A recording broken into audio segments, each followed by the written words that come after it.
Ulasan Media.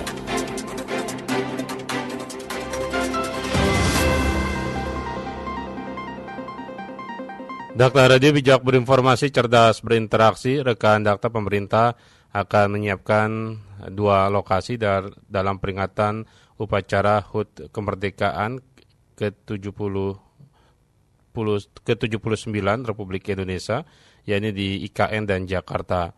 Di IKN sendiri, rekan Dakta, pemerintah terus menyiapkan sarana prasarananya, termasuk juga akomodasi para tamu yang akan hadir di IKN. Sebelumnya diberitakan bahwa 1.000 mobil akan disiapkan di upacara IKN, namun Kemensesnek membantah pihaknya menyewa ribuan mobil itu pada saat upacara peringatan hari ulang tahun ke-79 di Ibu Kota Nusantara. Kita akan membahas hal ini, rekan Dakta, dalam segmen Ulasan Media. Sudah tersambung bersama wartawan senior sekaligus penulis buku autobiografi Cahya Gunawan. Assalamualaikum warahmatullahi wabarakatuh. Selamat pagi Pak Cahya.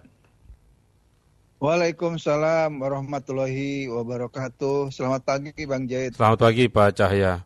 Pak Cahya, puncak hari kemerdekaan ini dalam hitungan hari lagi kita akan merayakan hari kemerdekaan.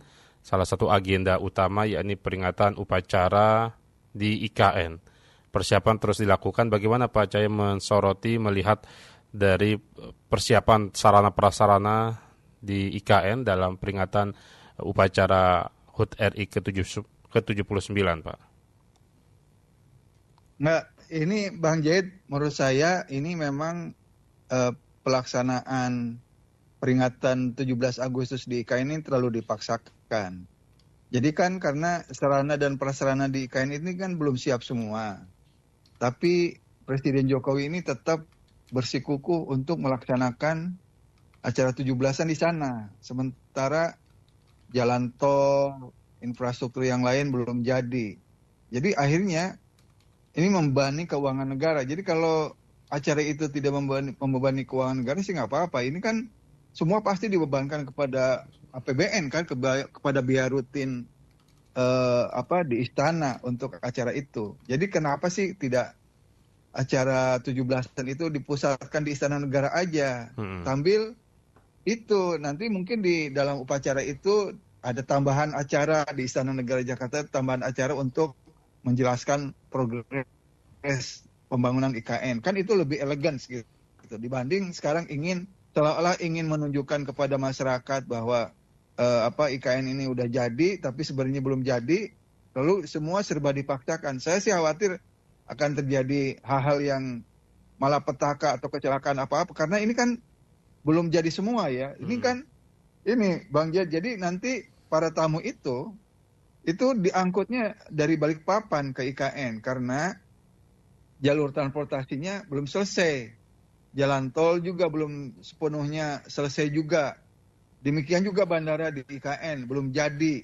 Itu bandara di IKN khusus untuk VVIP itu 300 meter lagi belum jadi. Jadi ini dirancangnya ini selesainya itu akhir Agustus gitu menurut keterangan dari ini ya proyek pimpinan proyek IKN itu. Jadi baru awal September kemungkinan udah sarana dan prasarana itu bisa dipakai. Nah, ini kalau 17 Agustus ini belum selesai. Jadi memang banyak ya. Sebelum-sebelumnya kan ini karena kemarin kenapa ini molor? Karena sebelumnya kan ada hujan terus-terusan tuh. Iya. Sampai akhirnya pemerintah membuat rekayasa cuaca supaya bisa dihindari hujan di sana, tapi ya nggak bisa juga gitu. Itu pun udah menyedot dana tersendiri. Jadi memang ini alam aja udah memberikan tanda-tanda bahwa IKN ini akan bermasalah terus gitu. Nah sekarang sudah serananya belum selesai, tapi tetap pelaksanaan 17 Agustus dipaksakan. Saya walaupun para mantan presiden akan diundang, saya yakin kalau Ibu Megawati nggak bakal datang ya. Saya nggak tahu kalau Pak SBY atau Pak Tri Sutrisno ya, mantan wakil presiden. Jadi Bang Jaid, itu sebenarnya mungkin bagi para penyewa kendaraan di Balikpapan akan ini ya menuai rezeki kalau misalnya nanti banyak tamu yang datang. Karena kan pasti ada tamu-tamu yang terpaksa harus datang ke sana karena misalnya pengusaha-pengusaha yang banyak mendapatkan proyek dari pemerintah diundang pasti dia datang, memaksakan diri untuk datang. Kalau enggak proyeknya tidak akan berlanjut. Nah, untuk datang ke sana kan dia tentu pasti tidak harus biaya sendiri kan, harus sewa kendaraan sendiri. Nah, makanya itu kalau lihat di internet itu promosinya di Balikpapan di Samarinda itu luar biasa itu. Ininya tentang rental kendaraan di sana. Jadi, tapi yang kita miris itu adalah sarana transportasi untuk upacara itu nanti yang khusus dibiayai oleh anggaran Setnek, anggaran dari Setnek itu kan anggaran dari pemerintah ya, artinya dari negara gitu. Ini yang kita prihatinkan, Bang Jet. Baik. Kalau ya Bu, artinya ini sudah dipastikan, bukan kalau lagi Pak Cahya.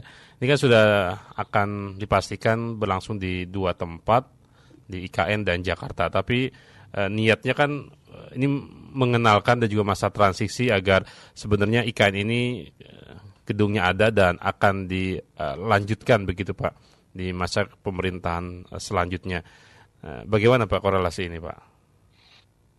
Ya kalau saya sih melihat ya, Pak Prabowo itu baru sekali loh ke sana. Jadi sementara Pak Jokowi udah hampir setiap bulan ke sana.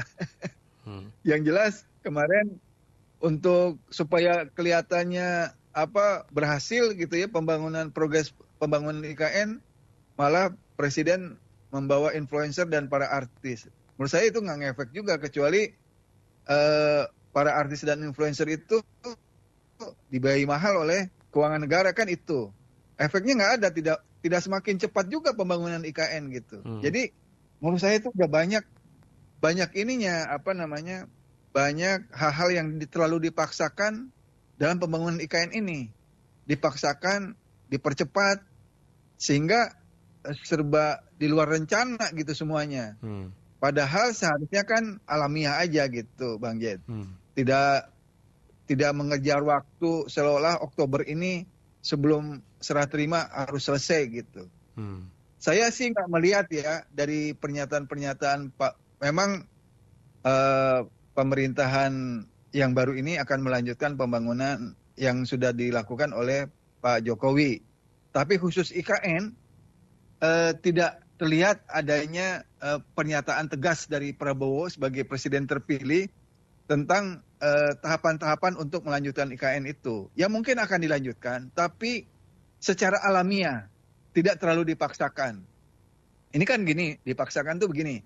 Ini kan sudah ditawarkan ke berbagai negara, ke berbagai investor untuk membiayai pembangunan IKN. Tapi kan tidak ada yang tertarik. Malah Pangeran MBZ itu sudah beberapa kali ditawarkan, malah dia lebih memilih tertarik untuk menanamkan investasi di Mesir. Mesir juga kan sekarang lagi tahap untuk memindahkan ibu kota dari Kairo ke tempat lain gitu ya. Tapi tetap jalan darat kalau di Mesir ya. Nah, tapi kenapa MBZ di sana mau investasi? Karena lokasi ibu kota baru di Mesir itu dekat dengan pantai. Nah, di sekitaran ibu kota baru di Mesir itu Pangeran MBZ investasi di situ. Nah, jadi itu ada daya tariknya karena itu pantai. Nah, sementara di IKN itu kan hutan belantara. Coba siapa mau menanam investasi untuk pariwisata misalnya di hutan belantara? Memang pegunungan itu, kalau pegunungan masih mending ya. Ini hutan belantara loh kalau ini. Ini kan daerah-daerah sumber tambang dan hutan asli gitu. Pegunungan sama hutan asli beda. Pegunungan itu ada view-nya ya. Pantai juga demikian. Nah, jadi MBZ itu lebih memilih untuk investasi di Mesir karena ada pantainya gitu. Yang dia langsung terhubung ke ini Mediterranean. Itu kan selat yang sangat sibuk gitu. Nah, jadi strategis kalau dia investasi di sana. Sementara IKN itu hutan belantara gitu, yang dibuka khusus untuk IKN. Jadi wajar kalau banyak investor tidak tertarik, kecuali investor di dalam negeri. Ada juga sih yang investor yang bergerak dalam dunia hotel. Ada hotel Ya. apa tuh yang udah jadi itu.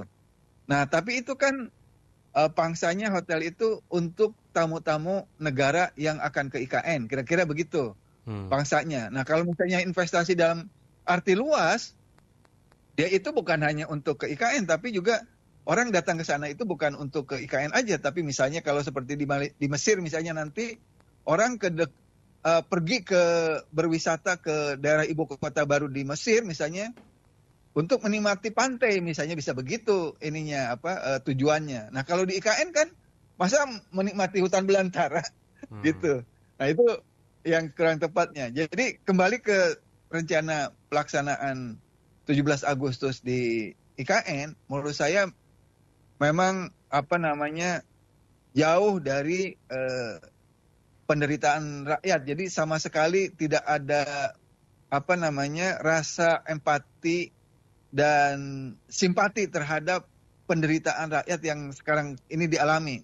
Ya, Hmm. kelihatannya kita sekarang ini aman-aman, tapi banyak masyarakat kita, terutama lapisan menengah, bahkan lapisan bawah itu lebih prihatin lagi. Sementara ini rezim penguasa sekarang menghambur-hamburkan uang negara lah, kira uang-uang rakyat gitu. Sementara pajak dimakin diintensifkan gitu. Hmm. Nah, ini prihatinnya Bang Jed. Jadi Iya. alih-alih menolong rakyat kecil, malah terjadi penghamburan uang rakyat untuk upacara yang tidak terlalu urgent, yaitu upacara 17 Agustus di IKN yang serba dipaksakan. Begitu, Hmm. Bang. Iya. Artinya kalau melihat dari progres IKN ini kan untuk proyek jangka panjang itu, ya, berarti yang garis poinnya adalah seharusnya pemerintah tidak dulu untuk menyelenggarakan upacara di IKN begitu, tapi fokus di Istana Negara dengan maksimal gitu, dengan memperkenalkan IKN kepada para tamu undangan gitu Pak ya. Iya, betul Bang Jed. Itu lebih elegan seperti itu. Jadi Hmm. artinya pemerintah dalam ini Pak Jokowi eh, ini lebih kalau jujur begitu, misalnya kita tadinya mau melaksanakan upacara di sana, tapi karena ada apa apa force major, misalnya ada hujan segala macam, sehingga molor pelaksanaan waktu proyeknya itu. Kan itu Hmm. lebih lebih jujur ya, lebih jujurli lah istilah anak-anak milenial itu, mengungkapkan kepada publik gitu. Jadi apa adanya aja, tapi langsung dalam momen pelaksanaan upacara 17 Agustus di Jakarta itu misalnya menjelaskan tentang progress reportnya gitu.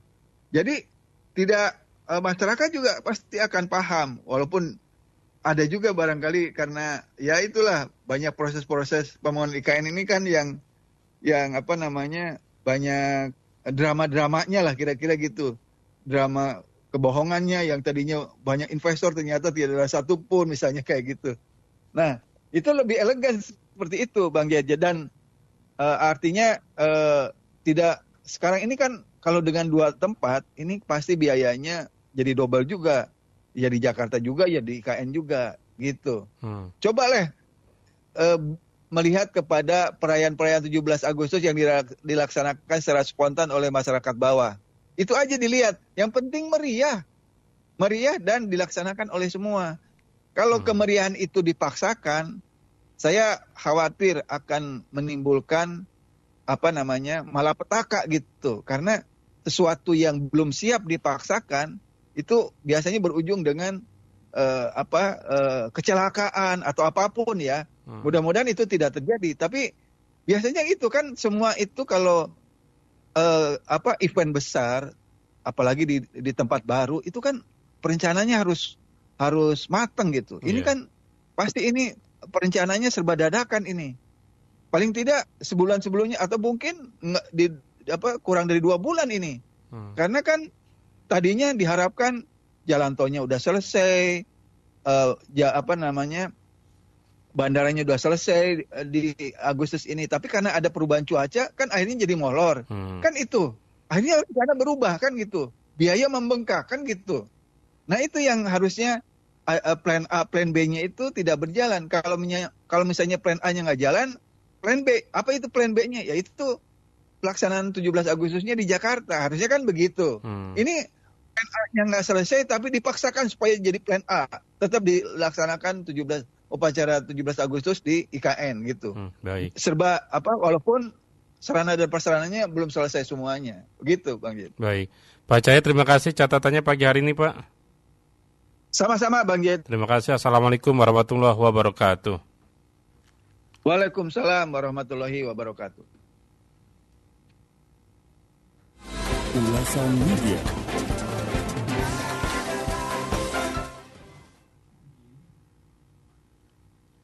Demikian rekan Dakta segmen ulasan media bersama wartawan senior sekaligus penulis buku autobiografi Cahya Gunawan.